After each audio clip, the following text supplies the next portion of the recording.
know that our hearts and our thoughts are with those families and everybody affected by the storm this morning. I also want to acknowledge on behalf of the superintendent that even as we begin today, our hearts are heavy with the recognition and understanding of the devastation of the fires in Maui, the almost unimaginable loss of life, and the impact that this has had on families and on community. We know that many have suffered and continue to deal with the loss and trauma of this tragic event. And our hearts and minds, though focused on today's discussion, are also with those who are struggling to rebuild in Maui. We also recognize that we have fires that are affecting families, affecting schools, affecting education in the northern part of our state. It is a hard time, and we want to acknowledge that the impacts of climate change are visiting us closely and are affecting many families, many loved ones, and our hearts and minds are with those who are struggling with those impacts today. On behalf of Superintendent Thurmond, I want to welcome you to the launch of our series, Education to End Hate. And the superintendent designed this program, designed this series of conversations specifically to identify the role of education, and specifically public education, in addressing the rise in hate. We know that we gather this morning at an unprecedented moment. The Attorney General earlier this summer released a report indicating that hate crimes had risen in California by over 20% over the last year, led by incidents against Black Californians, our LGBTQI+ community, and the Jewish community. We also know that the Anti-Defamation League released a stunning report in May on the rise in anti-Semitism in California, capturing the disturbing truth that hate crimes against the Jewish community rose by over 40% between 2021 and 2022. And including in those numbers that the largest number of incidents ever recorded in Los Angeles, and three times the number that had ever been reported in San Bernardino County and in Kern County. And we know that, as stunning as this data is, that these incidents are dramatically underreported. We also know that since the beginning of the pandemic, there's been an unprecedented rise in hate incidents against the AAPI community, and that our immigrant community, particularly our Latinx community, has also seen a rise in hate crimes. So we know, most importantly, that these are not just numbers.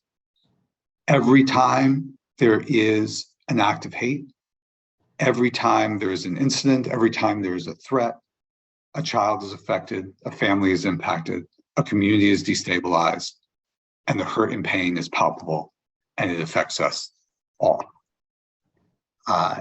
And so in this extraordinary moment, it was important that we recognize that the superintendent wanted to start this series with a conversation addressing the rise in anti-Semitism, very purposely and very intentionally. History teaches us that when anti-Semitism rises, acts of hatred against all communities follow closer behind. And we want to make sure that we address this rise in anti-Semitism through education. If our systems fail to address anti-Semitism directly, is not only morally wrong, is existentially dangerous. Not only for those of us in the Jewish community, but it's dangerous for all of us in the BIPOC community, the Native American community, the LGBTQI plus community, all of us who care about democracy. So we start today with addressing anti-Semitism, specifically with a roundtable discussion, with our panelists who we'll introduce in a moment, to understand how education can play a critical role in addressing anti-Semitism and the overall rise in hate. We begin today with members of our legislative caucus who have joined us and who will offer a couple of brief remarks welcoming us to this series and to our roundtable today. I first want to recognize and welcome the co-chair of the Jewish Legislative Caucus, a champion for civil and human rights, and a great friend of our community and public education, Assemblymember Jesse Gabriel. Assemblymember, welcome. Well, thank you very much, Steve. It's so good to be with you, and thank you for those very powerful opening remarks. And I have to just start by saying thank you to our wonderful State Superintendent of Public Instruction, Tony Thurmond. Mr. Superintendent, thank you so much for convening us here today on this important topic. And thank you, more importantly, for standing with our community during this very, very challenging time. We are so grateful for your partnership and your friendship, and we are proud that you started in the State Assembly. So thank you for everything that you're doing for our kids. Of course, want to acknowledge the fantastic panelists that you have assembled here today, who are just such extraordinary leaders in our Jewish community. Rabbi May, also Sarah Levin from Jumena, who's doing such important work to recognize the diversity in our community. And of course, the immovable force and unstoppable force that is Dr. Anita Friedman, who has been such a champion and leader on these issues. And we as a caucus are so grateful to all three of them and all of the community partners that we have worked with on the very challenging issues that are facing our community. And finally, just want to thank and acknowledge my co-chair in the caucus, Senator Scott Wiener from San Francisco, Senator Josh Becker, our vice chair, and the other members of the caucus who I know are going to speak today. We have been aligned. All of the work that we have done on this, we have done arm in arm because it is so important to all of us individually and collectively as a Jewish caucus. I think for everyone on this Zoom, and thank you to all of you who have joined and are doing the work in the trenches here.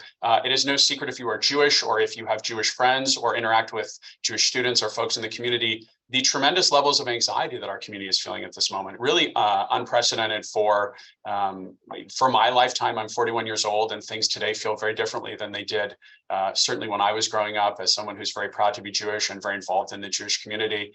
And it was interesting, our caucus had a meeting last week with folks in the governor's office, and I was sharing with them a story about the preschool where my youngest son goes, which happens to be our synagogue, was evacuated or actually placed on lockdown last week because of threats, which have become all too common to the community. And someone in the governor's office actually mentioned that there had been similarly been a bomb scare at the Jewish school here in Sacramento. So I think all of us who are living this, who are proud to be Jewish, but who are experiencing the fear and discomfort with anti-Semitism, understand that the fear in our communities is very different than it has been in recent years. And I've seen that across the spectrum, regardless of how folks identify politically or religiously, where they may live in an urban or rural area. That sense of anxiety has certainly been heightened, and the statistics that Steve shared are quite frightening. And so as you can imagine, fighting anti-Semitism has been a top priority for our caucus, and we have done that through things like strengthening the nonprofit security grant, strengthening state laws around hate crimes. But we have also very early on, and the superintendent has been such an important partner in this, identified that education is key to the fight against anti-Semitism and the fight against all forms of hate and bigotry. And that is why we have worked very, very closely with Dr. Friedman and others on issues of Holocaust education, and the superintendent has been such an important voice there, on securing funding for our museums in the state of California, which are such an important piece of that education, with the Museum of Tolerance in Los Angeles and their mobile exhibits, with the Holocaust Museum Los Angeles, and with the JFCS Talbert Library in San Francisco, and then also in a strong partnership on ethnic studies, which has been a very challenging issue for our community, to be able to make sure that we are standing with our fellow Californians, and that we are teaching education the way that it needs to be taught in a pluralistic and diverse and multi-ethnic society, something we're very proud of, which is our great strength here in the California, but also making sure that there is absolutely no room for any amount of anti-Semitism or bigotry in that curriculum. And that is something that our caucus has been deeply, deeply committed to. So I'll end rather by where I started. Thank you, Mr. Superintendent. We could not be more grateful for you for convening this roundtable. We are so looking forward to working with you in continued partnership on these issues. And thank you to the wonderful panelists for all the work you are doing, and also to our amazing leadership and members of the caucus who are here to continue this important work. So thank you very much. Thank you, Assemblymember Gabriel. Thank you for those important words. It's now my honor to introduce our state superintendent of public instruction, champion for our kids, our students, our families, our teachers, and our entire community. Superintendent, welcome. Welcome. Thank you, Deputy Superintendent Zimmer, and thank you, Assemblymember Gabriel. And we're going to keep this going, Deputy Superintendent Zimmer. Just keep it going. I'm going to just say welcome to the legislators who are here, and colleagues and friends. Thanks for being here. They've got a very busy schedule. I know that there are bills being heard in many places. So let's have the legislators have the chance to make their remarks so they can get back to their committees and their bills. And then I'll make some brief remarks after the legislators. Thank you. Thank you so much, Superintendent. It's now our great honor to turn the floor over for some opening remarks to the co-chair of the Jewish Caucus, our senator from the San Francisco Bay Area, Senator Scott Weiner. Welcome this morning, Senator. Thank you very much. Hi, everyone. I'm Scott Weiner, represent San Francisco, San Mateo County in the Senate, and have the honor of co-chairing the Jewish Caucus with Assemblymember Gabriel. I want to thank the superintendent for convening this meeting today. It's incredibly important. We are at significant risk of seeing a continued surge of anti-Semitism in our public education system if we don't take very clear, specific, tangible steps to nip it in the bud. We see it rearing its head already, and it's going to get worse if inertia sets in. And in particular, I want to repeat some of the really great remarks that Assemblymember Gabriel stated about the rise of anti-Semitism, which we see in all aspects of society. But I specifically want to call out, we worked very, very hard to make sure that the ethnic studies requirement that we all supported, every member of our caucus voted for it, and we believe in it, and I believe in it, that it cannot be a gateway to teaching anti-Semitism. And the original draft of the curriculum had some despicable language in it that was just straight up anti-Semitic. We all worked to remove that, and we worked to put guardrails in the statute to make sure that those removed sections could not come back in to the curriculum, and that anti-Semitism could not be taught. And we spent a lot of political capital to make sure that happened. And it was a high priority. We are now seeing the people who wrote that anti-Semitic curriculum, they are now shopping their services school district by school district as so-called liberated ethnic studies, so that they could get school districts to adopt the original version in violation of state law. A lot of school districts don't even have any idea what the dynamics are here. They're simply going along with it. Sometimes we don't find out about it until after the fact, and then it becomes very, very hard to walk it back. I want to thank the Department of Education for sending out a letter to all school districts reminding them of their legal obligations. I hope there can be some follow-up, because that letter did not specifically call out anti-Semitism, which is really the issue that we're seeing. And I think it's important to be very clear with these school districts precisely what is happening. And so I hope that the department will continue to closely monitor this, because I think we as a state have a responsibility to educate school districts about the specific issues and to hold them accountable if they are violating the law. So again, thank you to the superintendent and department for convening this important conversation today, and I look forward to continuing to work together. Thank you. If I could, just a quick word on some of the comments that Senator Wiener provided. Thank you, Mr. Co-Chair. And we agree that it is important that no one, even a small minority of those, be able to try and create tension between important movements. Our conversation about countering anti-Semitism and our conversation about promoting ethnic studies. And we've actually sent numerous letters to school districts reminding them that there are guardrails in law, that ethnic studies should not create anything that might be anti-Semitic and should not harken back to any previous version of the model curriculum that was not approved. I'm happy to say that we've also trained more than 200 people and certified more than 200 groups and organizations in how to use the model curriculum, which has all the guardrails that the senator referenced. And so we believe that there's a very small minority of individuals who are suggesting something different, but ethnic studies is not anti-Semitic. And we will continue to both promote ethnic studies and promote the importance of countering anti-Semitism. And I've made a pledge that anytime there is an example of any kind of anti-Semitism in any school or district, that I'd like to get a phone call to work with those school leaders to make sure that we address it immediately, in the same way that we would address any other form of hate or bias or racism, but it is that much of a priority. And so I just wanted to mention that so you all know that. And another letter is going out to our districts that is very explicit, again, about those guardrails against anything that might be anti-Semitic for this very small minority of folks who have raised those kinds of concerns in ethnic studies. Thank you. Thank you. Thank you. Thank you, Senator Wiener. Thank you, Superintendent. It's now my honor to turn the floor over to the Vice Chair of the Jewish Caucus, Senator Josh Becker. Senator. Thank you. Nelson Mandela said, education is the most powerful weapon we can use to change the world. And we have the opportunity to combat anti-Semitism and restore compassion in parts of our education system. I want to appreciate and thank the role administration plays. I want to particularly thank our superintendent, Tony Thurmond. I want to thank my colleagues for the remarks that they just made.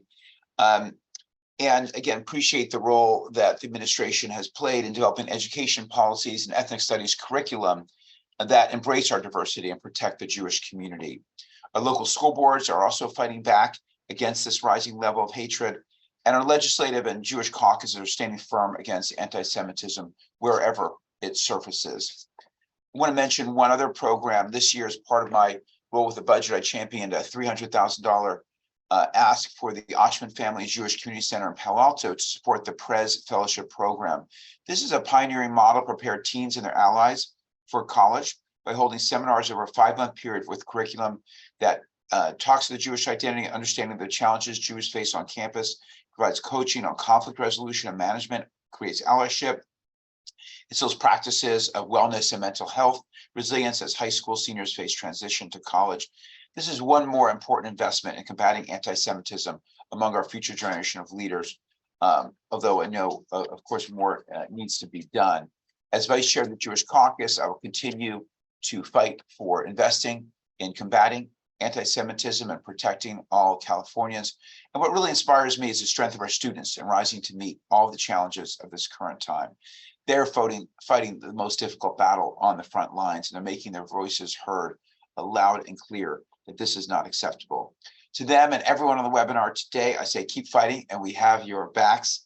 And as we continue these conversations, I'm confident that we can increase understanding of the history of anti-Semitism and how education can combat acts of hate against not only Jewish community, but for all people. Thank you for convening. Thank you to the superintendent for convening this today. Thanks for having me. I look forward to the discussion. Thank you so much, Senator Becker. And it's now my pleasure to turn the floor over to Assemblymember Laura Friedman, representing the Los Angeles area, Northeast Los Angeles, Glendale, and Burbank and the environment. Welcome, Assemblymember Friedman.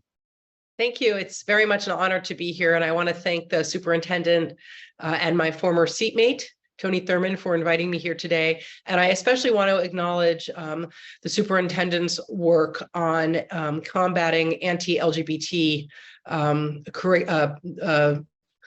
programming that's been going on in our school system. My daughter is 10 years old. She's a 5th grade student now in Glendale Unified. This is a school district that had a literal riot a month ago when our school board simply was trying to honor June as Pride Month. And I really appreciate Mr. Thurmond's being very vocal and unequivocal in condemning this kind of hatred that's spreading.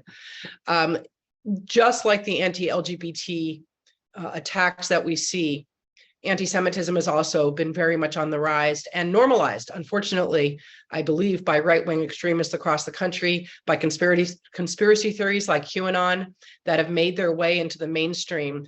And the result of that is that many minorities and vulnerable populations are being demonized openly. And we now see anti-Semitic tropes that would have been condemned several years ago being discussed on Twitter or X or whatever it's calling itself these days, openly by people who use their own names and have a high profile. And unfortunately, also sneaking into all forms of our culture, including into our school systems. In my own community in Glendale, just 2 weeks ago, there were flyers that were distributed around my neighborhood and in front of synagogues, blaming the Jews over and over again for Israel selling weapons to Azerbaijan to use against Artsakh, which is a major issue in my community, which has a large Armenian population. But by pulling out Jews, not referencing Israel, not talking about the United States' role, clearly using anti-Semitism and anti-Semitic tropes to divide our community and terrorize our population. This is something that's becoming more and more common and that I'm deeply concerned about. And I'll just say that the discussions around the ethnic studies original curriculum that was proposed that had the concerning pieces that were seen as being anti-Semitic did give our caucus the chance to use that as a teachable moment with many of our colleagues and the other caucuses. And my experience is that there's not always a lot of awareness as to what anti-Semitism looks like, and even about the historic narratives that are used against Jews. For instance, Jews as colonizers, Jews as oppressors, parasites, and the way that genuine political discussions about issues can tip over into that kind of anti-Semitism and demonization, and making people aware of what that actually looks like when it's used is a big part of that educational process that we need to have in those very frank discussions. And I also am constantly surprised, because I do come from Los Angeles, where there's a large Jewish population, of that not everybody really understands who Jews are, what our experiences are, what we look like, where we come from. And so being able to teach our story in a way that has an appropriate context and not pitting, Jews against other groups is so important. And unfortunately, I think that extremists use that as ways of furthering anti-Semitism. So thanks so much for inviting me here. I'm very proud to be a member of the Jewish Caucus. I'm very grateful to Jesse Gabriel, Josh Becker, Scott Wiener, and the rest of the caucus for all of the work that they do. And of course, to Tony Thurmond for initiating this very important conversation. Assemblymember Friedman, thank you. My seatmate on the Assembly, grateful for you and your advocacy, and for your colleagues in the Jewish Caucus, who we heard from, Assemblymember Gabriel, Senator Wiener, Senator Becker. You raised so many important points, and one that you raised, I want to just harken back to before you have to go. I know you've got work to do today. When you talk about folks who don't understand who Jews are, we think that is so important to help to counter how anti-Semitic views sometimes form. And that's part of what went into today's conversation, that we'd have a roundtable discussion where we invite important leaders to talk about many things, including what it means to them to be Jewish, and what is their experience. And certainly for them to talk about how can education be used to counter anti-Semitism, because we know that many times those who engage in some of these activities get co-opted by false narratives and stereotypes when they're young people. And so we want to be working to provide counter narratives to young people. And so thank you for what you provided. It's a great example, and for your leadership. And we are committed to addressing any act that appears in our schools. And we did create this series called Education to End Hate, because we think education is the most powerful tool to prevent and to support those who are trying to counter hate and anti-Semitism. And so this will be the first of many conversations. We invite you back, Assemblymember Friedman. We know you've got to present bills, but you're always welcome. And we're happy to work with the caucus on these and other matters. Thank you so much for today. Yeah, we're going to get to our presenters today, and we thank them. They're no strangers to this work. Steve and I are working together with many of the presenters on the governor's roundtable. That is a commission that's focused on teaching about Holocaust education and anti-genocide. And we know that that work is very important. We will continue to support our school districts when they need resources. We will help them to curate those resources. And so let today be the beginning of the conversation. I want to bring our Deputy Superintendent, Steve Zimmer, back. He's doing such a great job of emceeing and facilitating. And I'll be along for the ride with you, but I want to bring it back to you to help introduce our guests and introduce our conversation. And for all of you on Zoom and social media, thank you for being with us here today. Thank you so much, Superintendent. And thank you again for initiating not only this session, today's session, Countering Anti-Semitism, but the entire series, Education to End Hate. And I also want to note that this is part of, as the superintendent mentioned, our overall mission here at CDE. We also have two really important grant programs, amongst many, that are specifically dedicated to the work of education to end hate.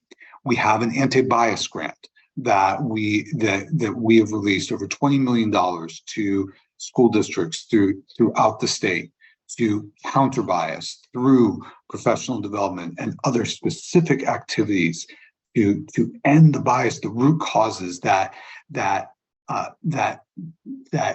lead into so many of these tragic incidents that all of our legislative caucus noted in their opening remarks. And we also have a grant that we have out in 10 organizations throughout the state.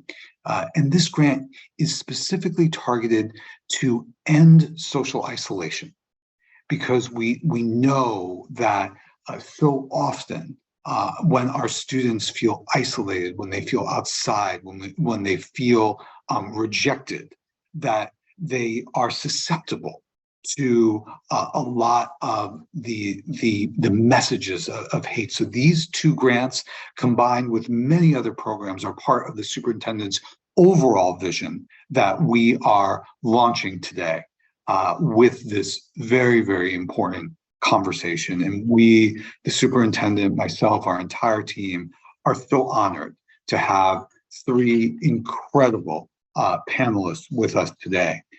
Dr. Anita Friedman needs no introduction. She is one of our nation's leading voices in responding to hate across many communities, but specifically responding to anti-Semitism, and specifically using education and educational resources to address the rise in anti-Semitism.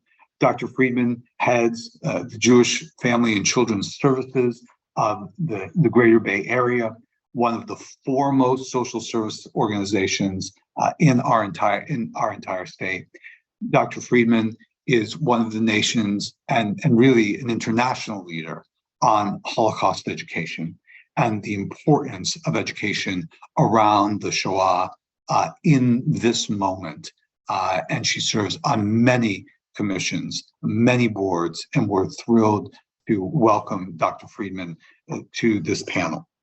Joining Dr. Friedman today is Rabbi Meyer May, from the executive director of the Simon Wiedenthal Center and the Museum of Tolerance. Rabbi May has been with the museum almost since its opening in the fall of 1978. Rabbi May and his team at the Museum of Tolerance are one of the international leaders in using education, using art, using history to address specifically anti-Semitism, Holocaust education, but also discrimination, bias, hatred, genocide, all against communities here in the United States and throughout the world.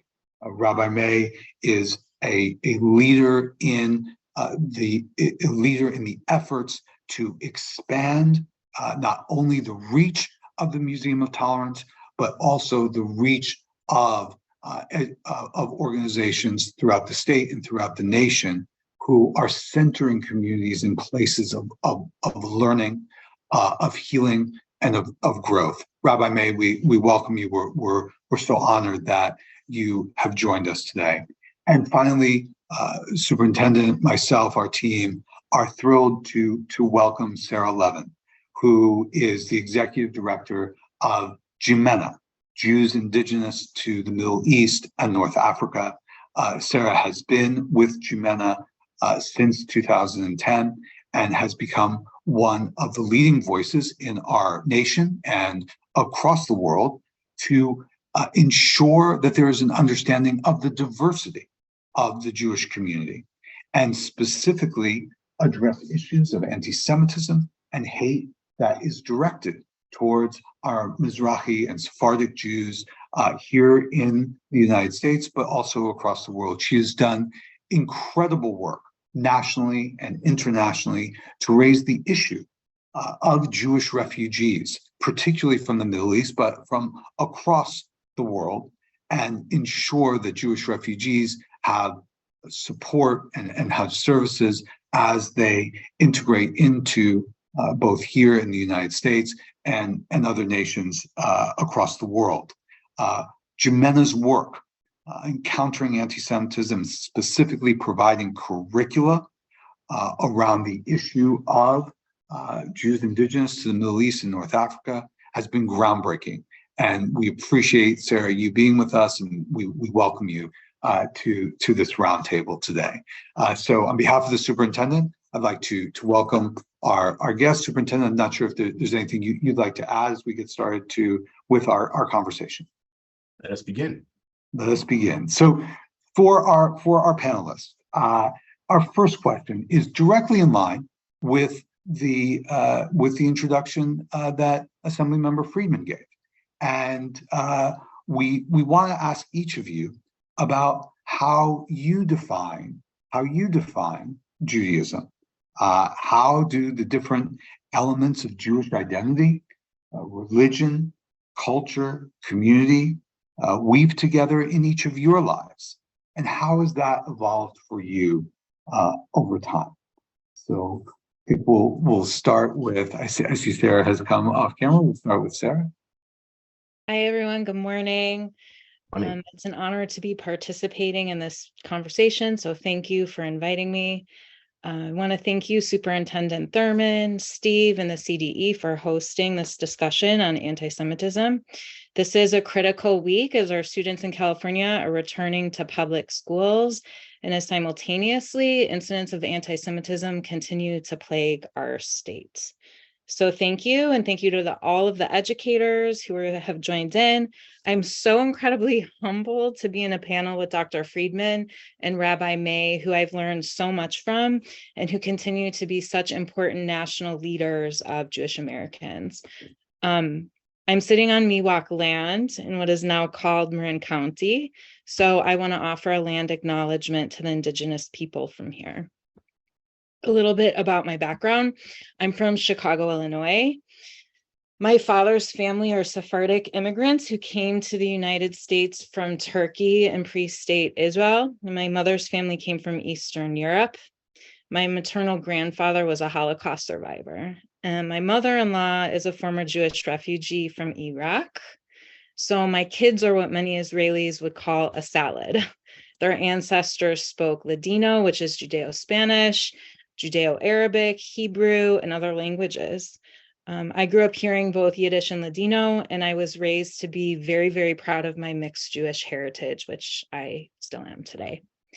So my identity and the identity of many of my family members and friends and of my larger community is very much rooted in the Middle East. Steve, as you mentioned, Sephardic and Mizrahi Jews are Jews who live primarily in North Africa and the Middle East region continuously for over 3,000 years. In the 20th century, governments throughout the region turned in against their Jewish populations, and 1 million Jews from North Africa and the Middle East were forced to flee anti-Semitic persecution as penniless, stateless refugees. 650,000 of these Jewish refugees fled to Israel, making it the largest refugee camp in the Middle East, and 250,000 scattered to countries around the world. So Jemena, the organization that I now lead, was created by former Jewish refugees from Libya and Egypt to tell the story of Jews from North Africa and the Middle East, and to make sure that our collective histories and heritage is not erased, ignored, or forgotten. So this question is, what does it mean to be Jewish? This is the first time that I've been asked this question at Jemena, and it's somewhat personal, but I'm very happy and proud to share. So for me, being Jewish means that I'm bound to an incredibly diverse global community of Jews who are indigenous to the land of Israel. Our ancestors were kicked out of our indigenous homeland by Roman and Babylonian imperialists more than 2,000 years ago. And we were forced to disperse to various lands where we assimilated into different societies. But we have retained, Jews, all Jews around the world, have retained our shared indigenous culture, including the common language of Hebrew, spiritual traditions like Passover and Yom Kippur, land practices that are rooted in Israel, like honoring select species during the harvest holiday of Sukkot, certain wellness practices like immersing in a mikvah. All of this comes from our indigenous land of Israel. So for me, being Jewish, it's mostly about indigeneity. It's about passing on an ancient culture, traditions, and values that are common and shared. Being Jewish is also extremely political because it places us within a collective of people who have a shared experience of being forced to live for centuries in diaspora outside of our homeland. And sadly, as we all know, Anita more than anyone, in diaspora, we have experienced a multitude of oppressions and persecutions. The Holocaust has had a profound impact on me personally as the descendant of a survivor, as had the Inquisition. So for me, being Jewish and how I navigate the world, how I view the world and my perspectives is very much rooted in an ancient indigenous culture and in values that have been passed down for hundreds and thousands of years. So that's it. Thank you for having me. Thank you so much, Sarah. Dr. Friedman. Thank you very much.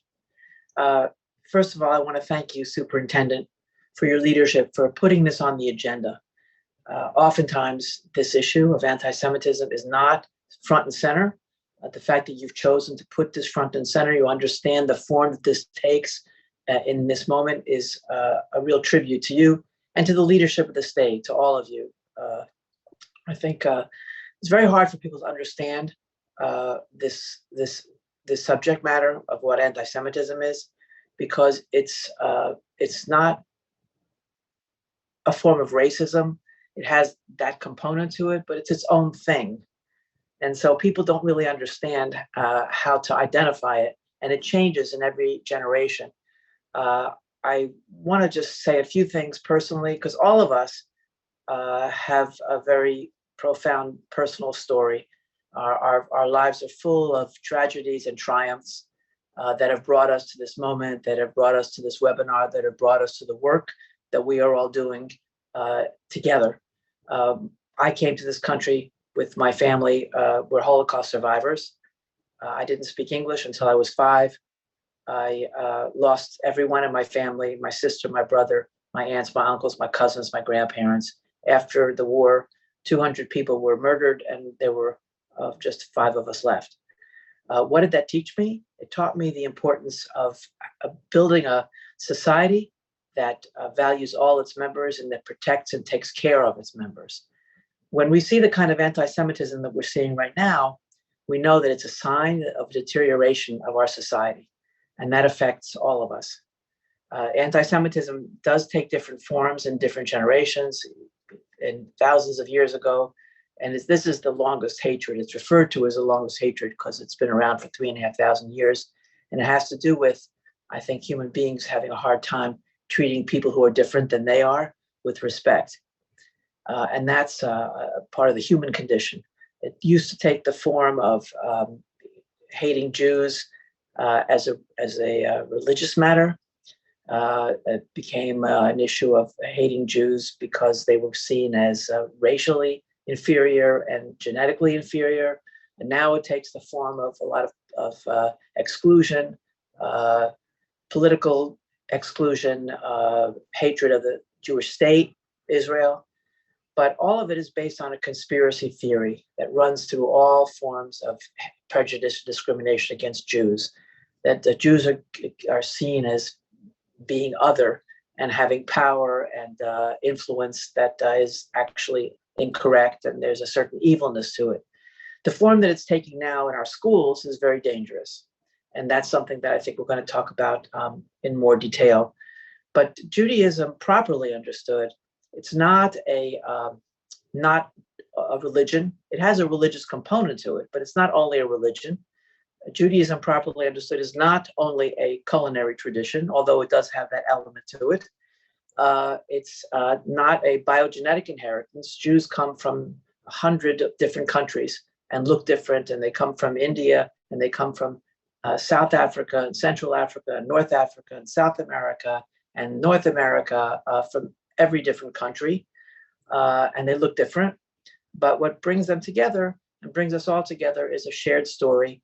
And for me personally, Judaism, and I think most people who are Jewish understand it as a civilization. It's an ethical tradition. It's a series of ethics that go back to Moses and the Exodus, and it's about an ethical tradition about how you treat yourself and how you treat other people. And that, to me, is the most meaningful aspect of what it means to be Jewish. To know your story is important for every child. To know your story is important for every human being. And Jews have a shared story worldwide.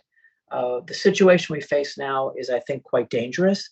I'm glad we're discussing it because it's important for especially for the education system to understand how to identify what form current anti-Semitism is taking, because it ends up in doing a tremendous amount of damage to our whole society and to each child, because every child should feel recognized, included, and understand the differences among themselves, but should also understand what we all have in common.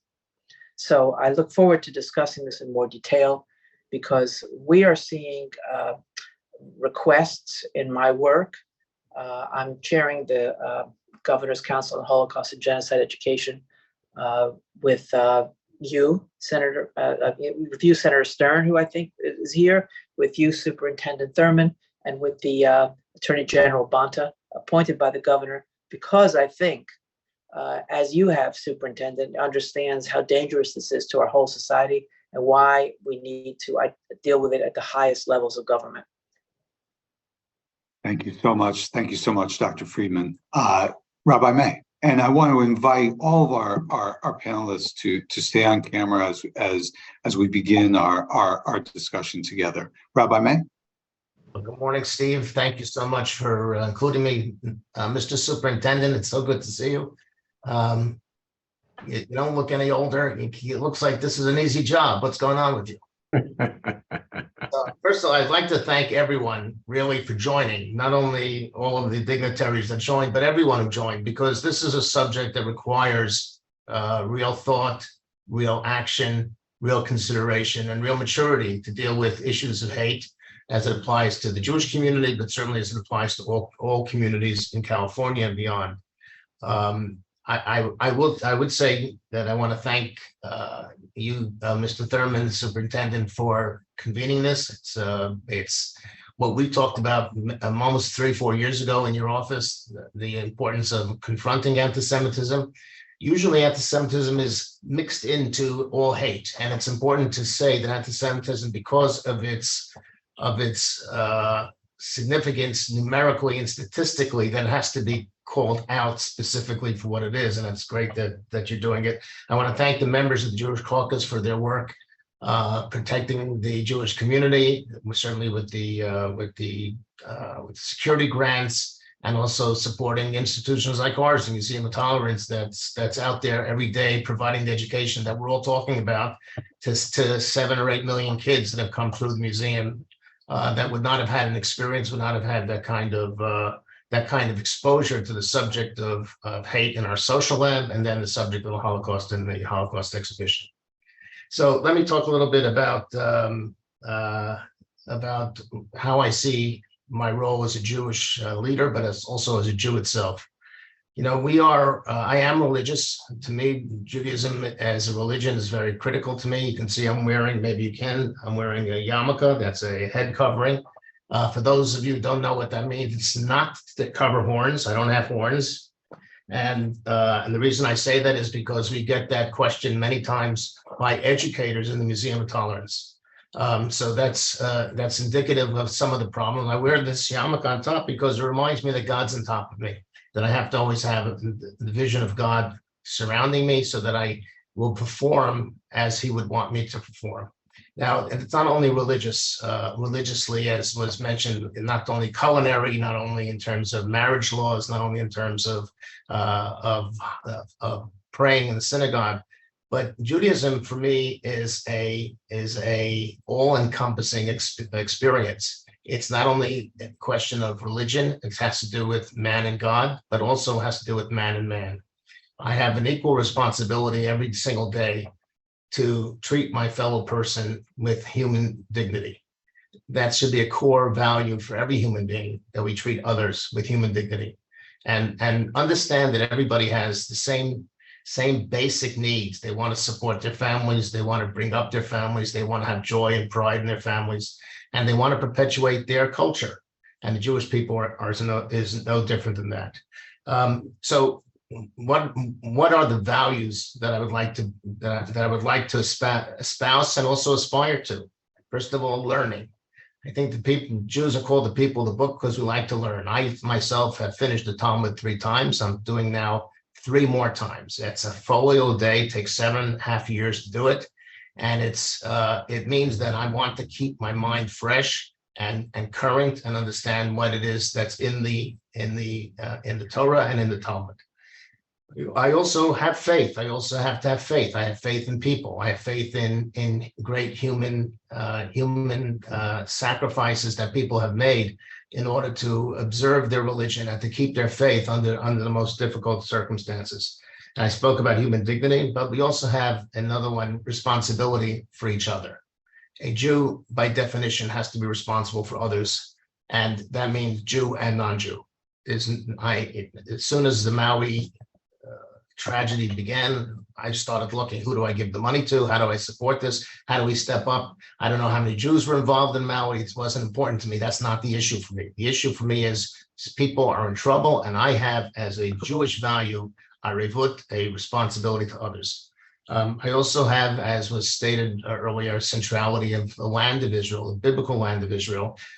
That's irrespective of issues going on in the state of Israel, but certainly the land of Israel, the biblical land of Israel, has great meaning to me as a magnet for me. I've been to Israel maybe 85 times, and I hope to go many more times and maybe even live there, after I retire from the Wiesenthal Center. And I also want to say something about Holocaust education. It's remarkable to me, as a child growing up. My parents moved to a town called Lakewood, New Jersey. Lakewood, New Jersey, and my class in the Lakewood Hebrew Day School had 30 kids. 27 of those kids were children of Holocaust survivors. My father was a rocket scientist born in the Bronx, and my mother was born in Canada. And so is Howie Leibowitz and Bobby Goldstein, the only 2 other kids in my class that were not children of survivors. And I couldn't go to anyone's house as a child because these survivors would still be reliving their experience during the night. And it was unpleasant for someone who wasn't used to it to actually experience that. So I find it ironic that after all was said and done, I ended up working at the Simon Wiesenthal Center. And I was drawn to the Simon Wiesenthal Center because of what Mr. Wiesenthal represents. He's commitment to memory, to justice, to finding the perpetrators of the crimes, but also the activism that he required of us. He said, I don't want the Wiesenthal Center to be just an institution that remembers, but I want it to be an institution that remembers to act as well. And therefore, we have to confront anti-Semitism. We have to confront hate as it applies to all people. I have more Mohammeds in my Rolodex than probably almost anybody on this phone. And they're usually rulers of countries. The president of Abu Dhabi has to be informed every time I have another grandchild, which, by the way, I have 41 grandchildren and 11 great-grandchildren. Every time I have a child, he says he needs to know that I tell him. We call the ambassador, and he tells him right away. Because when I met him in Abu Dhabi, way before the Abraham Accords, he told me, I said to him, I have to interrupt because I have so many grandchildren. And he said, stop the meeting. You're the richest man in the world. I think it's critical that Jewish leaders reach out to people who are moderate, people who want to be part of the solution, not part of the problem. And that's what we're doing here today. And I applaud everyone who's on the phone. There are misconceptions that you have, and anybody who wants to talk to me about what it means to be a Jew, please call me 818-519-5566. That's my cell. I put it out there. And I'm certainly happy to address certainly many misconceptions about Jews that people have from the horns on down. Thank you. Thank you so much, Rabbi May. Thank you to all of our panelists for sharing your stories, your truths, your insights about identity and the Jewish people. We're going to stick with Rabbi May for we're going to have a couple of individual questions, but I want to encourage all of our panelists and the superintendent to weigh in on each of these questions. Rabbi May, if I could, how in the Wiesenthal Center at the museum, how are you seeing the rise in anti-Semitism impacting the Jewish community today? And if you could share with us a little bit how you think you spoke about the very personal experience of going to the homes of or not being able to go to the homes of so many of your classmates. How do you think the role of generational trauma it impacts us as this rise of anti-Semitism occurs? And we'll start with Rabbi May, but we want all of our panelists and superintendent, please weigh in with your observations. Rabbi May? Well, so certainly it's a fact. It's remarkable. I don't have to. I certainly Anita could tell us about the extent that kids in California or even adults in California are aware of the Holocaust. But even if you're not aware of the Holocaust, which is something that everyone should make sure that they study up, that they should learn about it, because you can understand from this Holocaust how deviant society could get, how absurd it could get, how obscene it could get. So you have to know how far you could go in order not to know how not to go there.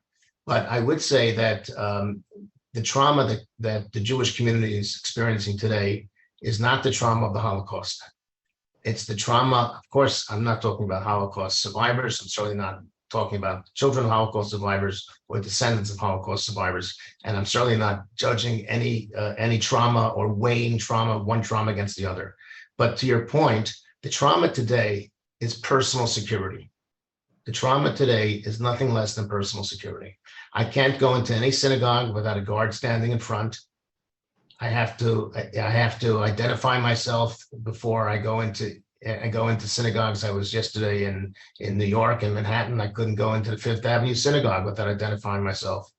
And I'm clearly identifiable as a Jewish man. There were 5 restaurants that were attacked over the weekend here in California. The Jewish community has meetings with LAPD regularly. This is going on regularly. If you put on the news every day, there's something going on in Brooklyn against visibly, clearly dressed Orthodox Jews, because that's how you can tell that they're Jews. I can't tell if anybody else is Jewish. They don't look like me. So you have a situation where the trauma today is not only that we sit down at the Seder table, at the Passover Seder table every year, and we talk about every generation someone wants to come up and destroy the Jewish people, but we're witnessing it today on the streets. And it does cause trauma for kids. It's a conversation at the Shabbat table. It's a conversation in the homes, and people are wary of it. You know, you open up every day I get a feed from Israel, and I find out about the latest victim of terror. And it's just something that is very much on the consciousness of every Jewish family, on every Jewish child, and it is something that can be addressed, but unfortunately, it's a very big job, and you'll need more than 10 Jewish organizations to confront it. Thank you, Rabbi. I want to also give a chance for Anita and Sarah to weigh in and respond, and anything either of you would like to add to this question. I want to share a little bit about what it means in the schools and in the private lives, personal lives of the community, which is the question you asked. One of the programs that we operate that provides services to the community, especially to educators and to schools throughout the state, is the Holocaust Center in Northern California, and of course, Wiesenthal Center and the LA Museum of the Holocaust and Shoah Foundation. There are a number of resources that provide this kind of education, and I think, Steve, you're going to be providing some of those resources to people if they need help. But here's an example of something that we received, a request from a school this week. This week, windows of the school gym, this is in a public school in Marin County, were shattered. Graffiti was painted on the walls saying, "We hate Jews," and also the N-word. This follows a series of anti-Semitic incidents last year. There are no security cameras on campus, but the teachers we spoke with said they had no doubt who committed these acts of hate and anti-Semitism. The two teachers we met with attended the state-funded Summer Institute of the California Teachers Collaborative, which is a collaborative of teachers throughout the entire state working together to develop most effective teaching tools for dealing with the issue of hate. One of them identified herself as Jewish. They shared that some students and faculty are afraid of publicly identifying that they're Jewish. There have also been incidents of hate against the LGBTQ community last year as well. And the Marin police have been on campus, especially during Pride activities and the raising of the Pride flag. So this just is an example, and I'm sure if there are educators or education leaders, many of you on this call, you'll recognize these kinds of incidents that are happening every day now in our schools. So it's extremely important that we learn to identify the forms that anti-Semitism are taking, which are very negative towards Jews. It's not only swastikas and "we hate Jews," it's also negating the Jewish experience, not including Jews, and recognizing the fear, the experience, their story, demonizing. Because I just want to mention one thing about the common dynamic and what's different about the Holocaust, because you asked about that question. The dynamic is that, first of all, a group starts to be seen as different. Then they start to be discriminated against. Then they become delegitimized. Then they become dehumanized. They're less than human. And then it ultimately can result in death. That's the kind of dynamic that we're concerned about seeing now, going from different to discriminated against, to delegitimized, to dehumanized, and then to death. That's why we should be so concerned about taking action now, and why what you're doing is so important in terms of the deterioration that we see happening in our society. There are a lot of resources available for teachers, and that's what we need to be focusing on, is what can teachers do? Because teachers are the most important antidote. Education is the most important antidote to hate. Teachers are doing the world's most important job, along with parents, and we all understand, and I think everybody on this call agrees, that hate and discrimination and anti-Semitism are bad things, but then what is it that we want to do about it? I just want to make one more point about the Holocaust. What's different about the Holocaust is it's a form of genocide, it's a form of hate, it's a culmination of this progression of discrimination against another group by a larger group or a different group, but it was different because not just the scope and scale, excuse me, it's also the industrialization of death. What made the Holocaust so different in the course of human history is the utilization of the most advanced technology in the world by one of the most advanced societies of the world to basically murder millions and millions of people, including 1.5 million children, 2 of which were my siblings. So I think we need to understand that. And then we also need to understand the universal importance of Holocaust and genocide education.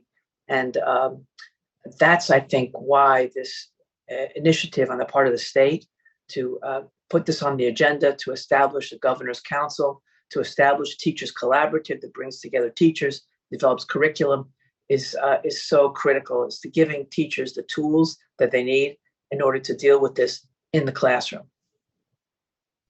Thank you. Thank you so much, Anita. And I would like to note that we are going to, for all, Dr. Friedman has provided a comprehensive list of educational resources.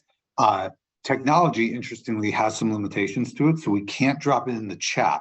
But our team, after the conclusion of today's event, will be emailing this list to all of the registrants. And we're also going to be posting it on the CDE website. So thank you, Dr. Friedman, for highlighting and elevating this piece and for the resources that you provide. And we'll make sure that all of the registrants have access to those resources. Sarah, I want to turn to you. And I'm wondering if you mentioned this a little bit in your opening, but I'm wondering if you can talk to us a little bit about the diversity of the Jewish community and how you see that diversity, how maybe sometimes that diversity is not fully understood, both within the Jewish community itself and the broader community. And just wondering if you could illustrate and elevate for us a little bit about the diversity of the Jewish community. Sure, I'm happy to do that. I'm going to have to talk a teeny little bit about history, but I also want to answer your last question because LA has one of the largest Middle Eastern diasporic communities in the world of Iranians, including Iranian Jews. It's one of the largest Jewish Middle Eastern communities outside of the Middle East, outside of Israel and the Middle East. And that community came to the United States as refugees in the early 1980s and up until today. And I know, because I work with them, this is my community, that the rise of anti-Semitic incidences in Los Angeles are incredibly frightening for them, because it is not that long ago that they experienced anti-Semitism that is not so dissimilar from what we're seeing in Los Angeles. So just wanted to add that to the conversation. So in terms of Jewish diversity, I think we have to go back to 70 AD when the Temple of Jerusalem was destroyed and Jews were forced in exile outside of our center. That was the beginning, the real beginning of the diaspora of Jews. We have been forced to survive by finding refuge in countries around the world. We have lived in diverse lands in Europe and Asia for millennia. There were large communities, and there remain large communities of Jews in a range of countries like Ethiopia, Russia, Yemen, Spain, Egypt, Germany, Morocco, Iraq, Poland, India. Today in the United States, roughly 80% of the Jewish community comes from Eastern Europe. So we descend from Jews whose ancestors fled severe, violent anti-Semitic persecution and genocide in Eastern Europe in the 19th and 20th centuries. However, today, an estimated 15 to 20% of Jewish Americans come from countries outside of Europe. So my ancestors, other non-Ashkenazi Jewish ancestors, come from the Middle East, from Latin America, from the Caribbean, and of course from North Africa and Mediterranean lands. And this is in stark contrast to Jewish demographics in the land of Israel, because over 50% of Israel's Jewish population are Mizrahi and Sephardic Jews, Jews whose ancestors never left the region. There are also many Jews in the United States who are Jews by choice, who have converted or who identify as half Jewish and half something else. Jews are racially diverse, and we're becoming more diverse year after year. I'm happy to share some more resources on this, but in 2020, Pew released a very large study on Jewish Americans, and it found that 10% of Jewish Americans identify as Hispanic, Black, Asian, or multiracial, and these numbers are increasing each year. 17% of US Jewish adults live in households where at least one person is non-white. But I think it's important to say Jews have never traditionally defined ourselves in Western terms of race, and I think we still really struggle to do so. We're discussing hate today, so I just want to call out this important point that Jews are being racialized right now as being both white and non-white. And I think some of this extends from Nazi racism that was rooted in pseudoscience that claimed that Jews were part of a dangerous non-European, non-Aryan race, and that we were genetically inferior. This was used to justify the murder of my great-grandparents and 6 million other Jews. And these views continue to be perpetuated in white supremacist circles. On the other side of the spectrum, Jews are now being labeled as privileged, colonial usurpers in the region that we're indigenous to, as upholders of white supremacy, which is just absolutely ridiculous. So I think it's really important to call this out, that there's a lot of the anti-Semitism that we're seeing bubbling up is coming from projections onto who we are and how we identify. Different terms. We're a diverse people. We have varying degrees of melanin. We speak a range of languages. We've survived displacements, genocides, various waves of immigration, and we're also economically diverse. Not all Jews are wealthy white men. We aren't all rich and powerful. So I think that's just like the baseline I could give you on Jewish diversity. Thank you so much, Sarah. And it leads into our next question for all of the panelists. And that is, how do you see the rise in anti-Semitism as interconnected with the rise against hate that is being perpetrated against the Black community, AAPI community, Latinx community, our LGBTQI plus community, Muslim American community?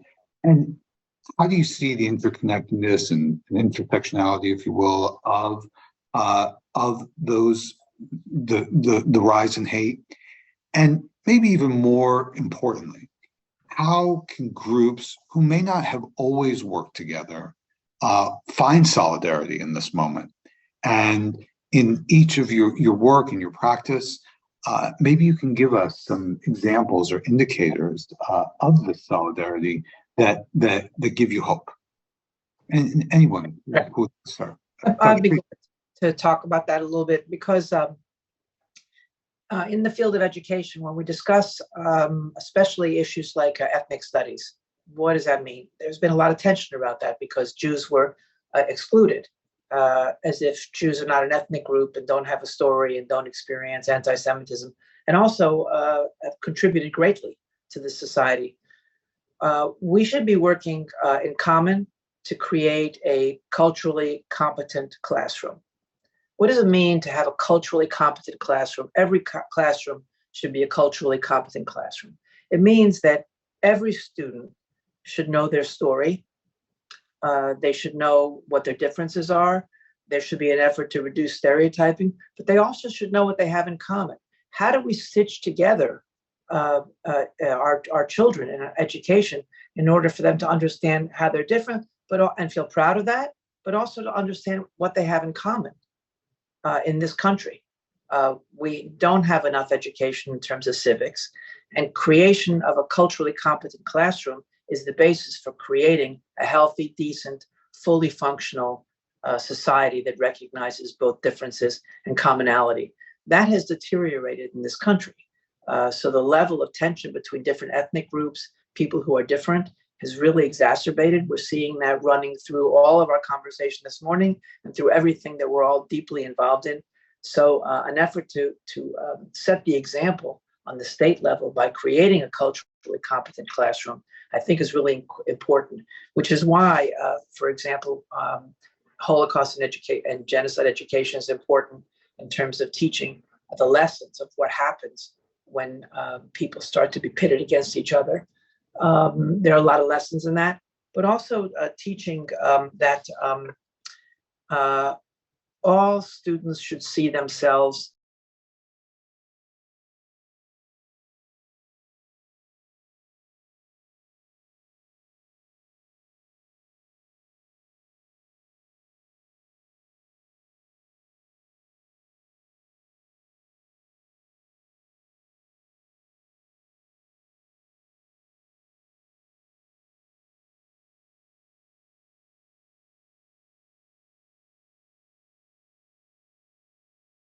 the Jewish story is important, because when you teach Holocaust education, you're not just teaching and any genocide, but Holocaust education specifically, you're not just teaching what happened in the 10 years between 1933 and 1945. You should be properly teaching, who are the Jews? What is their story? What is the contribution Jews have made to the world? What is the Holocaust in the course of human history? What is the Holocaust in the course of Jewish history? What does it mean about what we face right now? And what do we do about it, so that you are developing a generation of more morally courageous, socially responsible, and civic-minded children? That seems to me to be at the heart of what you're trying to do, Superintendent, what the education establishment is trying to do, what the government is trying to do. And that should be a great source of comfort and inspiration to us, to see that our leaders are standing up and trying to provide this kind of education, because the direction that we're facing right now, this deterioration that we're seeing, is very dangerous for all of us. And it's a signal. It's a signal, like the canary in the coal mine, that something is not right and needs to be fixed.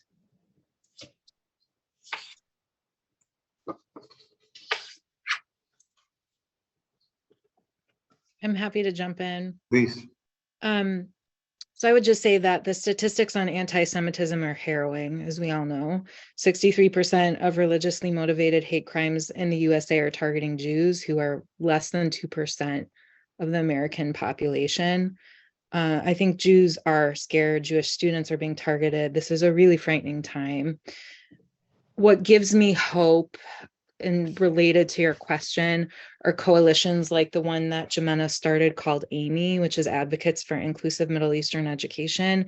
This is a coalition composed of diverse minority groups in the state of California who are from the Middle East and North Africa, who decided to work together to make sure that teachers are being given and schools are being given accurate information about the Middle East and North Africa and who Indigenous peoples in that region are.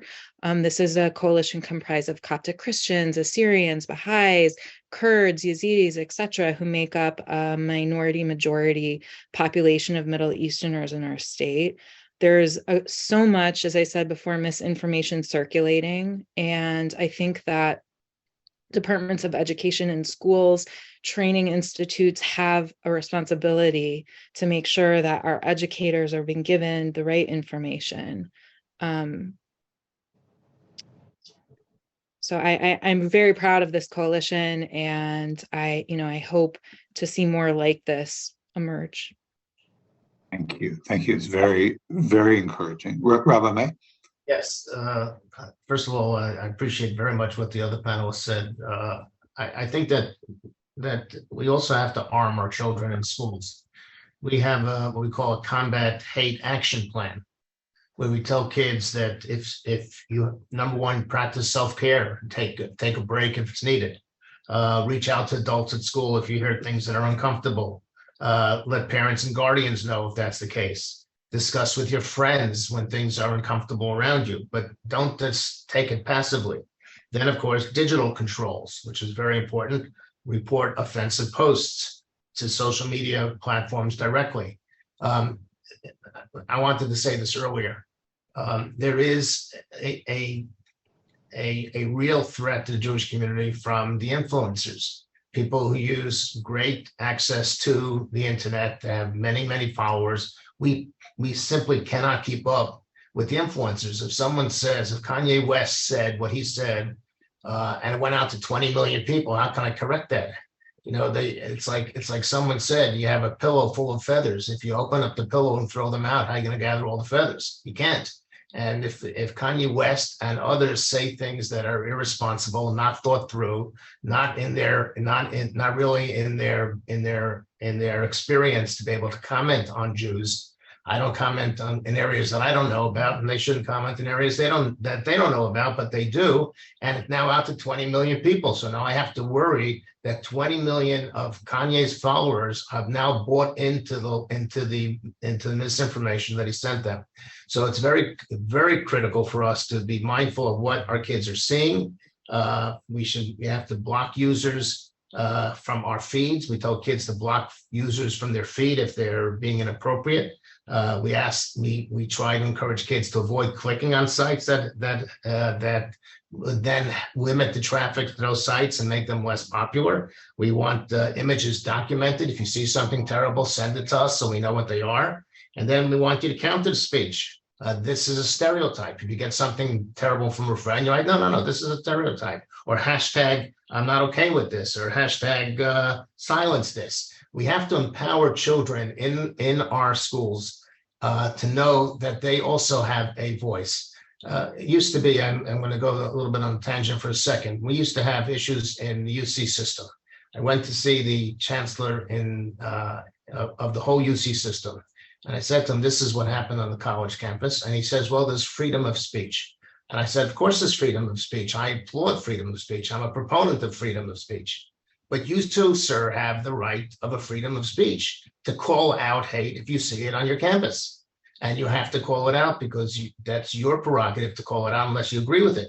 But if you tell me you don't agree with it, then you have to call it out. So as leaders, we have to call out hate. And as children, we have to empower them to be able to call out hate and to address hate when they see it with specific tools and specific suggestions. And that's why we have what we call the Combat Action Plan. We have it both in English, we have it both in Spanish, and I'm happy to circulate that as well. And I'm imagining, Rabbi, that this action plan can be applicable to all forms of hate, certainly anti-Semitism, but the rise in hate that we see right now against our LGBT community and many other forms of hate. So I think what I hear you saying is that this toolkit can really be a great teaching tool, not only for our teachers, but also for families. And by the way, it doesn't say one word about anti-Semitism on this action plan. It talks about hate qua hate. We all have a role in stopping the hate. Thank you, Rabbi. Thank you. Any other comments from our panel on this question around the solidarity in this moment where hate is rising against so many communities? I think there's a tremendous amount of cooperation that's developing now, and we have many allies in this effort. I mean, just witness this very conversation we're having now statewide that you've initiated. There are many allies with the Jewish community and with other communities against hate, because we also understand that this is a threat to all of us in our society. The state is critical. There's different little organizations and big organizations that are taking action, but what's most critical is that the leadership of the government take action. The fact that the governor established a Governor's Council on Holocaust and Genocide Education, that, by the way, was also funded by the state to create to do a research project. There is a research project that's taking place right now through a contract with WestEd. There are 32 researchers who are going to be evaluating the degree to which this subject matter on hate, Holocaust, genocide is being taught in all of the schools in the state of California. That will establish a baseline. It's the first time in the entire country that there will be this kind of an evaluation of what's the degree to which this kind of subject matter is being taught, how is it being taught, what's the impact on the students and the teachers, and that will create the basis for recommendations going forward to the legislature, to the California Department of Education, to the administration. So that kind of unified effort is, I think, a demonstration of how we're working together in common cause. This statewide teachers collaborative, also funded by the state of California, bringing together teachers from throughout the state to share best practices on how to teach this subject matter. And there'll be actually one website that's available to teachers centrally throughout the entire state that shares best practices, curriculum, information. There are conferences taking place. You have initiated through the California Department of Education with the superintendent's leadership, a whole range of efforts to put this on the agenda, to discuss, to educate. I would say that also one of the most important things that you can do that was mentioned is certification. In ethnic studies, many districts are having a hard time identifying what is anti-Semitic and what's not. And anti-Semitism is not just about a swastika. It's also about delegitimization of Jews and the Jewish state. So you're setting standards and certifying on the state level what it means for an ethnic studies teacher or a social studies teacher or a humanities teacher of any kind or a history teacher to teach the subject matter, ethnic studies, in a way that really is, again, creating a culturally competent classroom that we can all be proud of, is a way to create that kind of allyship that I think is more needed now than it has been in a very long time in this country. So I just want to congratulate you for that, because those, I think, are the best strategic ways to move our country forward. What happens in California is used throughout the country. When people say, as California goes, so goes the nation, there's something to that. So the fact that this state and that you and our government leadership are really taking the leadership in this effort, I think will move us all in a better direction.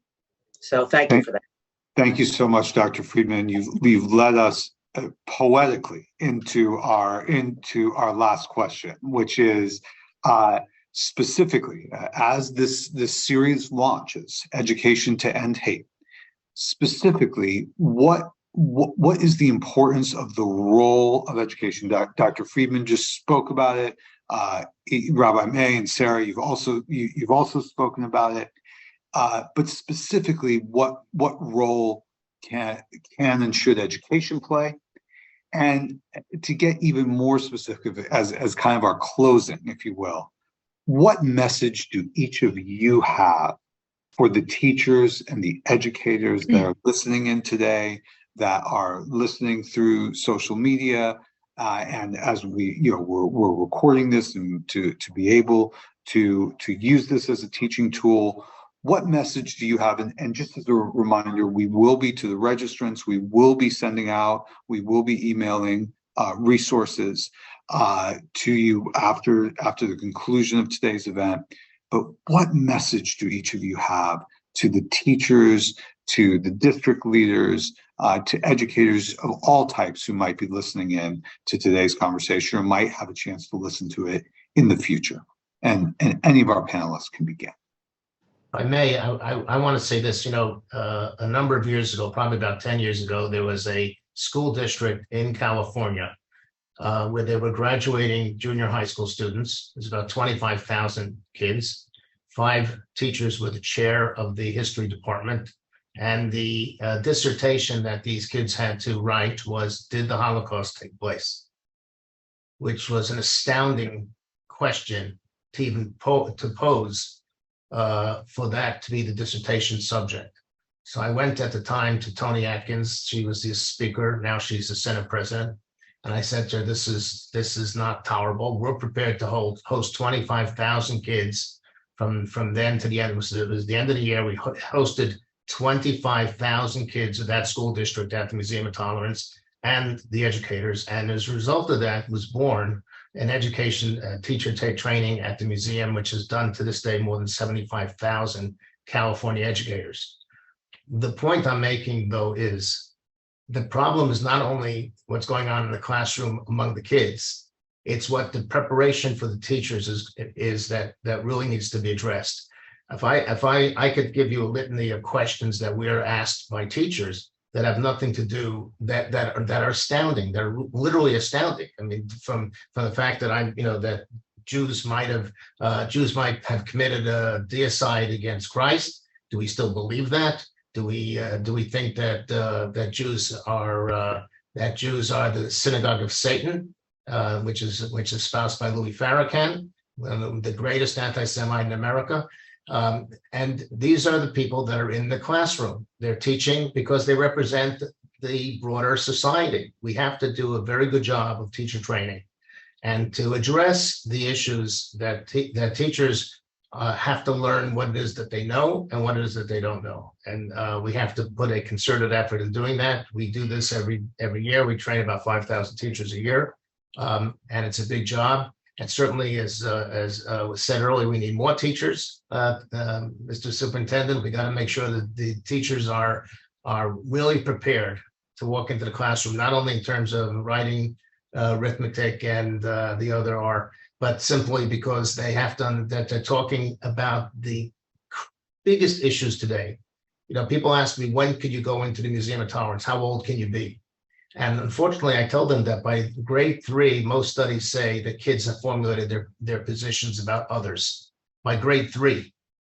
And we don't let you come into the museum until you're in the 6th or 7th grade. So we're already behind the 8 ball. We'll have to play catch up for kids who have had this view of the other. So we have our work cut out for us. I think it can be done, but has to be done carefully, has to be done thoughtfully. And just on the subject of ethnic studies, I want to applaud your efforts in making sure that the guardrails are observed. We have been unfortunately dealing with a number of school districts in Santa Ana and others where there are other things creeping into under the guise of ethnic studies, which are anti-Semitic, and we do need teeth associated with the effort to control the ethnic studies subject. But certainly, in terms of education, we must make sure that our teachers are prepared and our teachers are exposed to the Holocaust and to hate, so that they know themselves things that they thought they knew, but now they're going to learn differently. Thank you, Rabbi. Sarah? Yeah, sure. So I think my main point is that education can't combat anti-Semitism if there are elements of anti-Semitism within the educational system. If there are anti-Semitic board members or administrators, or if anti-Semitic ethnic studies educators are being contracted by the education system to train teachers in schools, we're really at a loss. And I think it's important to say very clearly that the vast majority of Jews believe that denying Jewish people our right to self-determination in Israel is anti-Semitic. Claiming that the state of Israel is a racist endeavor is anti-Semitic. Applying double standards to the state of Israel in and out of the classroom is anti-Semitic. School boards approving anti-Semitic class content, such as voting yes on course outlines that advance anti-Zionism and boycotts of Israel, as we see in ethnic studies courses that have been recently approved, is deeply problematic for the Jewish community, as is our children being bullied in school. Jewish students, like all students, deserve to be protected, and there should be a zero tolerance policy for bullying and for teachers who bring anti-Semitism into the classroom, such as the English teacher in Hayward who was teaching anti-Semitic texts to his English class. Ethnic studies has been a great vehicle for teaching and learning about discrimination against various groups, including Jews, for decades, but it cannot be a tool or a vehicle of harm for any student. I want to also point out the White House strategy that was recently released, the National Strategy to Counter Anti-Semitism, is it was loaded with useful suggestions and strategies for educators. And I think all the educators in California would benefit from taking a look at it. The national strategy included the recommendation that Jewish studies should be taught in ethnic studies. And it also recommended that students learn about the histories and experiences of Sephardic and Mizrahi Jews, particularly of the refugee experiences that Middle Eastern Jews have had in the last 60 years.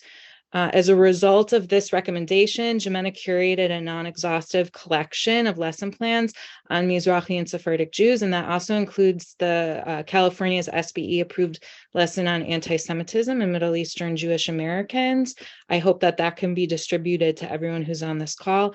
I would also say that it would benefit all of our students to learn about the modern contributions and the positive aspects of Jewish history and heritage. It's not all doom and gloom. We have wonderful people who came from our community, like Ruth Bader Ginsburg and Bob Dylan and Drake and the current president of Ukraine, Albert Einstein, fantastic people who should be celebrated during Jewish Heritage Month and upheld as wonderful American leaders. there's obviously so many wonderful, nonpartisan, apolitical Jewish organizations who are doing fantastic work. Anita's organization, Simon Wiesenthal Center, Facing History and Ourselves, of course, the Anti-Defamation League. I think every Jewish institution is waiting to support educators in California and nationwide and give them the right tools to make sure that hate doesn't seep in and that students are learning accurate information about the Jewish people. I'm really curious, Superintendent Thurmond, what are we supposed to do if we find out that anti-Semitic content is making its way into classrooms? For example, the first ethnic studies model curriculum glossary that had disparaging language about Israel. What are we supposed to do when we learn of this, but there's no Jewish community in the district that that has reached out to us or that we're hearing about? What do you advise us to do? Well, for now, we'd like to get that phone call. Whenever there is an example of anti-Semitism in a school, we'd like to get that phone call so that we can reach out to the superintendent and work with the district on addressing those concerns. I think you all are pointing out that many times school leaders aren't sure what to do when there is an act of anti-Semitism or an act of racism that comes on campus. You know, a few years ago, my daughter was called the N-word during a celebration of No Place for Hate. And what did the school do? The school tried to bury it because they weren't sure what to do. And as you can imagine, as a dad and a then legislator, I was not going to allow that to be buried. We had very difficult conversations with that family. We had conversations and trainers who could help, but these are not easy issues to always be addressed. And so the first thing is to get the information so that we can make the attempt to reach out to the school district and to find ways to address it. And I'm going to be honest, we don't have full capacity to do that with 1,000 school districts and 10,000 schools. But if you see something, as they say, please say something and let us have the opportunity to reach out, as we have done when we hear about anti-Semitic acts, when we hear about racist acts, when we hear about acts against our LGBT.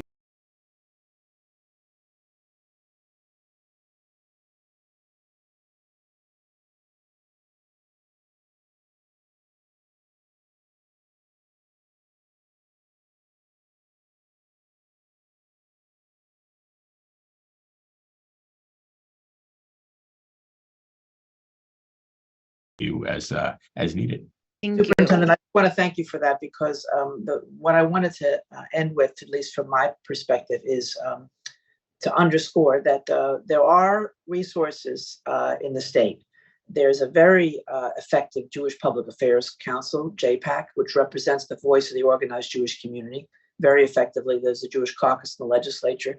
There are many private organizations who want to work closely and have been working closely in partnership with you to help us to move our way and find our right direction. The setting of standards for how you teach ethnic studies that you're involved in is important. The training for teachers throughout the state is important. The ability to intervene, as you indicated, to help a school to do the kind of education that I suggested when I read this basic summary of what happened in Marin County. You have to be able to go in and help the school, work with the community, with the administrators, with the teachers, with the parents. All those resources do exist. We have to work together to coordinate that. And most important is to have the spine. I think that what we're seeing now with your putting this on the agenda is that we have the spine to be morally courageous on this issue. And I think that bringing us all together in common cause is the way that we will be able to provide the teachers with the resources they need. Teachers are being asked to do a lot, maybe too much, but they are doing the most important job for many of us in cooperation with parents, and they need all of our support. So thank you again. Thank you. Thank you, Anita, Rabbi May, and Sarah. I want to turn it over to the superintendent for some closing remarks. Superintendent? Thank you, Deputy Superintendent Zimmer, and thank you for your facilitation today. Excellent facilitation of a really great and candid conversation that really was enlightening and informative, provocative, and really touching on key issues. I would like to thank each of you for what you shared, because much of what you shared was personal. And it is often hard to share the personal, but we are hopeful that what you shared is going to reach many students, their educators, and their families. We've invited school districts to stream today's conversation, to rebroadcast the recording of today's conversation, and to be part of one of many conversations that we hope to have about the role that education can play in ending hate, and in particular, countering anti-Semitism. We hope that you'll come back for the series that we intend to curate. We recognize that September is a time of celebration for high holy days and important holidays in the Jewish tradition. And we intentionally wanted to tee up today's conversation in anticipation of that time, because we also recognize that sadly, it is sometime during that same cycle that we see the spike in acts of hate against the Jewish community. And we want to help bridge understanding. I want to thank each of you for the great resources that you've offered. I think they're incredible. I think that resources without training may get underutilized. And we'd like to brainstorm with you and others about how we create training opportunities and build off of those teacher education programs that exist so that people don't sweep things under the rug, that they get the right help on how to have these conversations. I'm struck by how much has been achieved, but yet how much still needs to be done. I'm struck by how far we still need to go.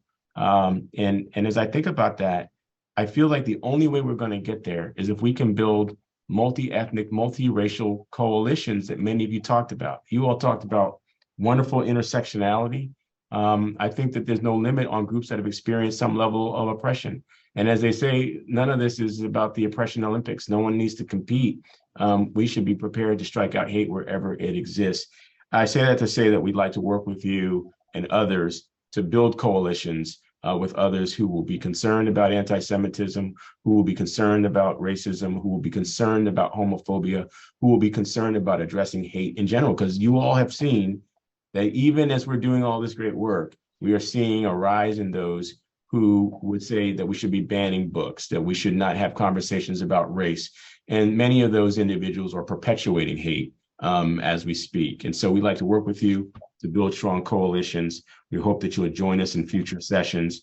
We hope that you will help us figure out ways to continue to use education to end hate, and that those who are following today's conversation will visit the Museum of Tolerance and the wonderful resources. We'll go to the Jimena webpage. You know, I went on the Jimena webpage once. I was there probably for hours because I just kept finding more and more resources. And Dr. Friedman, thank you always for sharing these great resources around teacher preparation and for your incredible advocacy for us to move past what Rabbi May raised. There should never be a time when our students have any doubt that the Holocaust did indeed happen, and that we can learn from that and put ourselves in a position to say never again. And so I want to thank all of you for what you shared today and what you've shared in the past and what I know you'll share in the future, and being a part of our continued conversation. I'm grateful that we have another partner who is joining us to provide some framing remarks, who is no stranger to this work, Senator Henry Stern, who led the legislation to help us get the funding to support our work around making sure that there is a robust education around Holocaust education and anti-genocide education. And it is a pleasure now to turn over the mic to Senator Henry Stern for those remarks. Superintendent, I don't want to interrupt your excellent close there. You took the words right out of my mouth. I just want to applaud you for bringing people together and taking these tough issues head on and not ducking what is a tough conversation, but instead solving for it. And your discussion at the end, especially about aligning resources with training, and just watching hundreds of teachers go through this training at the Summer Institute with Anita a few weeks back, and listening to, you know, the survivor of the Cambodian genocide find somehow in her story the lost stories of survivors who were losing, and that you find this human bond that's intersectional, that somehow even as we lose survivors to tell these stories of hate, that somehow other survivors are going to take that mantle. And